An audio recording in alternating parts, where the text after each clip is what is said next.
Hello les amis, aujourd'hui une vidéo un peu différente de ce que j'ai l'habitude de faire sur ma chaîne, mais je vais utiliser ce format de questions-réponses plus souvent pour répondre à vos interrogations puisque je reçois souvent vos questions, que ce soit sur le blog ou sur Instagram, et je me suis dit que plutôt que d'y répondre individuellement, j'y répondrai collectivement en vidéo. Aujourd'hui je réponds à la question: combien ça coûte de vivre à Bali? C'est parti! Salut, moi c'est Pauline. J'ai tout quitté en 2016 pour partir faire le tour du monde en solo, sans itinéraire ni date de retour. C'était sans compter sur ma rencontre avec Imam, cet Égyptien devenu depuis mon meilleur compagnon de voyage.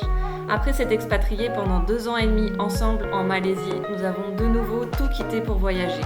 Je vous partage ici toutes nos aventures et nos bons plans, alors abonne-toi pour ne pas en rater une miette. Alors combien ça coûte de vivre à Bali? C'est une question qui revient souvent parce que c'est vrai que c'est une île qui attire beaucoup de monde, que ce soit des voyageurs, des vacanciers, mais aussi beaucoup de nomades digitaux qui viennent s'installer plusieurs semaines, voire plusieurs mois, voire même plusieurs années dans certains cas. Du coup, il est légitime de se demander si le coût de la vie a augmenté ici à Bali comparé au reste de l'Indonésie ou si c'est toujours abordable. Aujourd'hui, je vais vous présenter mes dépenses en étant 2 et en vivant dans le nord de Bali puisque c'est ici qu'on vit depuis 2 mois. Il faut savoir que le nord de Bali est beaucoup moins touristique que le sud, donc on a un Bali beaucoup plus authentique avec plus de locaux que d'étrangers. C'est vraiment ça qu'on voulait. On verra aussi que c'est beaucoup moins cher de vivre ici que dans le sud, dans des endroits comme Ubud, comme Canggu, comme Kuta ou Seminyak. Commençons par le plus gros poste de dépense qui est le logement. Donc nous on a trouvé notre appart à Lovina sur la côte qui est un endroit assez touristique dans le coin parce qu'on peut y voir des dauphins. Donc il y a énormément de bateaux qui proposent d'aller les voir. Ce que je ne recommande pas forcément d'ailleurs parce que il y a des centaines de bateaux qui partent tous les matins. Et visiblement ils pourchassent littéralement les dauphins, donc voilà, on est loin du tourisme responsable et éthique, mais bref, c'est pas le sujet de la vidéo, c'est juste pour vous dire que on est loin du tourisme de masse du sud de Bali, mais il y a quand même de l'animation dans le coin, donc ça c'est cool. Donc on a trouvé un appart avec salon, cuisine, chambre séparée, salle de bain avec une douche en plein air et une baignoire. On a une piscine qu'on partage avec 4 autres appartements ici. On a 2 balcons, un ici qui donne sur le village et sur la piscine et un autre de l'autre côté qui donne sur un champ de bananiers.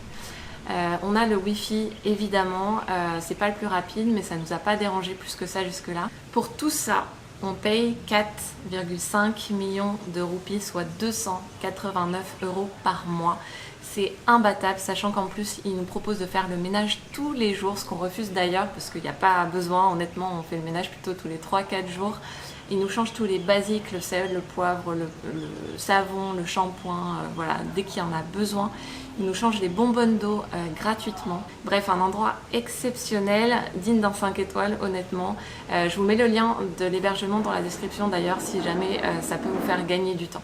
Deuxième poste de dépense, pas si loin du premier, ce sont les courses. Puisqu'on a une cuisine et qu'on adore cuisiner, on se fait plaisir et on fait plutôt des grosses courses pour manger quasiment chaque repas à la maison. Il faut savoir qu'on est végétarien, du coup on achète beaucoup de légumes, de lentilles, de noix, etc.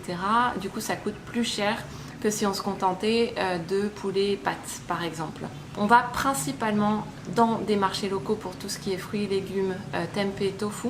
Et pour tout le reste, on va dans un supermarché pour tout ce qui est avoine pour le matin, lait de coco, chocolat, pâtes, beurre de cacahuète, etc., etc.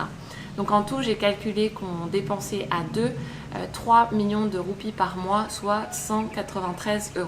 Ensuite viennent les dépenses liées au restaurant et au café. Donc comme je vous l'expliquais avant, on cuisine plus qu'on ne sort à l'extérieur, mais en faisant la compta, je me suis rendu compte qu'on est quand même pas mal sorti au resto le mois dernier, sachant qu'on venait d'arriver à Bali, du coup on avait envie de tester pas mal de choses, et aussi parce que j'ai compté sur le mois de décembre, donc c'est le mois de nos 2 anniversaires, de Noël et de jour de l'an, donc on s'est fait plaisir. Si vous nous suivez sur Instagram, vous savez qu'on a mangé beaucoup de pizza. Si mes calculs sont bons, on a mangé 18 fois à l'extérieur dans le mois, que ce soit dans des petits warung, donc c'est des petits restos familiaux où on mange pour 2 € aller, que dans des restos plus chers, notamment végétariens, où là on mange plutôt pour 7-8 € par personne. Donc tout ça, ça nous fait un total de 2,3 millions de roupies, soit, attendez j'ai mes notes, 148 € à 2. Donc au total, budget de nourriture en comptant les restos et les courses, on arrive à un total de 5,3 millions de roupies, soit 341 € à 2, donc plus que notre logement au final. Pour l'eau, et ben là c'est simple, on dépense absolument rien puisque comme je vous l'ai dit, nos bonbonnes d'eau sont remplacées gratuitement par notre hébergement. Et quand on va à l'extérieur, et ben on remplit simplement nos bouteilles. Donc on a, attention, magie de la caméra, on a une bouteille en inox, donc ça c'est celle de ma copine Ivana que j'adore. Si on a besoin de plus, on a une bouteille filtrante, donc ça c'est hyper pratique parce que ça permet de filtrer n'importe quelle eau.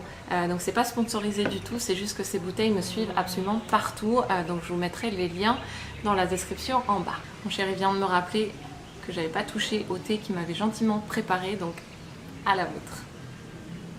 Pour le transport, on a fait le choix de prendre un scooter 150cc qui est donc plus puissant mais aussi normalement plus cher qu'un 125, mais notre loueur n'avait plus que ça en stock. Du coup, il nous a fait une belle réduction, d'autant qu'on le prenait pour un mois complet. Donc pour le mois entier, on paye un peu plus d'1 million de roupies, soit 68 € par mois, soit 2,30 € par jour. Très bonne affaire. En revanche, on a traversé l'île 2 fois du nord au sud et ce scooter là c'est pas forcément le plus confortable et c'est un peu dangereux quand ça descend beaucoup. Typiquement, notre frein avant nous a lâché en pleine descente, donc ça va parce que ça descendait pas beaucoup, mais après coup notre loueur nous a dit qu'effectivement il valait mieux s'arrêter toutes les 40 minutes pendant 10-15 minutes quand ça descend beaucoup comme ça, pour laisser un petit peu de répit au frein. Pour éviter ça, vous pouvez prendre un scooter qui s'appelle le N-Max qui est beaucoup plus confortable et beaucoup plus robuste. Par contre, ça coûte plus cher. On nous a annoncé un prix à 150 000 roupies par jour, ce qui fait 10 € par jour, c'est quand même un budget.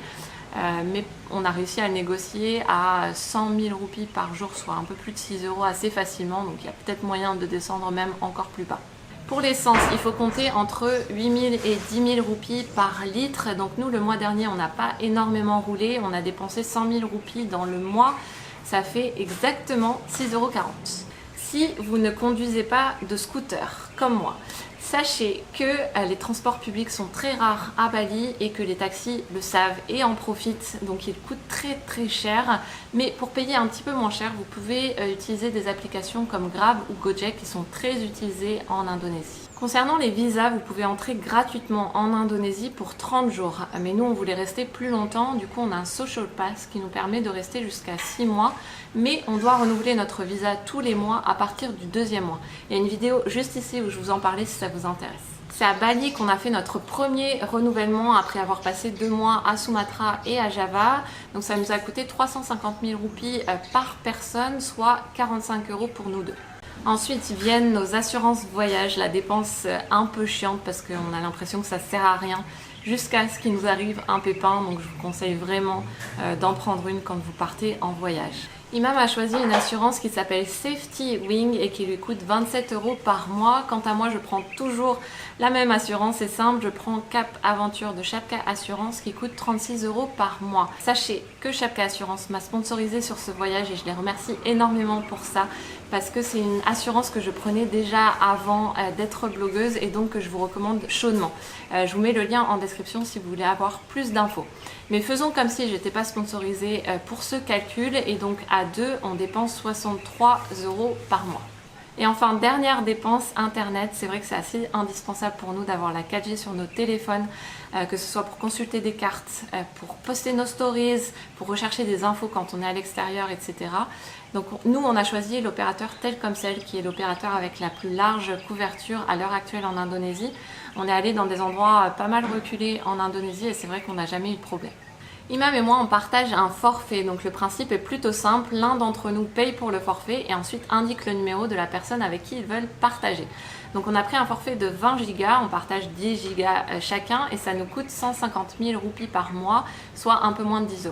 Voilà, je pense avoir fait le tour des dépenses à Bali ou en tout cas dans le nord de Bali. Il faudra juste ajouter vos dépenses en termes d'activité, que ce soit si vous voulez visiter une cascade, des temples, des sources chaudes, que sais-je.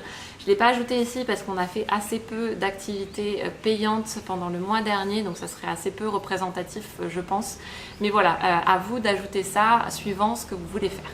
Donc en additionnant tout ça, le logement, le transport, la nourriture, les assurances, etc., on arrive à un total de, attention j'ai mes notes, 822 € par mois pour deux, donc 411 € par personne par mois. Honnêtement, je ne m'attendais pas à vivre si bon marché à Bali, d'autant qu'on est dans un endroit incroyable avec des gens hyper accueillants. On est à 2 pas de la plage, à 2 pas du centre, on a des cascades autour, on a des sources chaudes, on a un lac pas très loin, on a vraiment tout ce qu'il faut et on est tellement heureux ici qu'on a décidé de rester un mois de plus par rapport à ce qu'on avait prévu au départ. Alors si vous êtes comme moi et que vous recherchez un endroit où vous poser au soleil, que ce soit pour travailler ou pour avoir une base pour explorer l'île, n'hésitez pas, ça coûte pas plus cher que ça. Voilà, j'espère que cette vidéo vous a été utile. Si c'est le cas, n'hésitez pas à mettre un pouce bleu. Et si j'ai oublié de mentionner des choses ou si vous avez d'autres questions, n'hésitez pas à laisser un commentaire, j'y réponds toujours avec grand plaisir. Abonnez-vous à cette chaîne pour voir la prochaine vidéo et n'oubliez pas que si je l'ai fait, vous aussi, vous pouvez le faire. Ciao!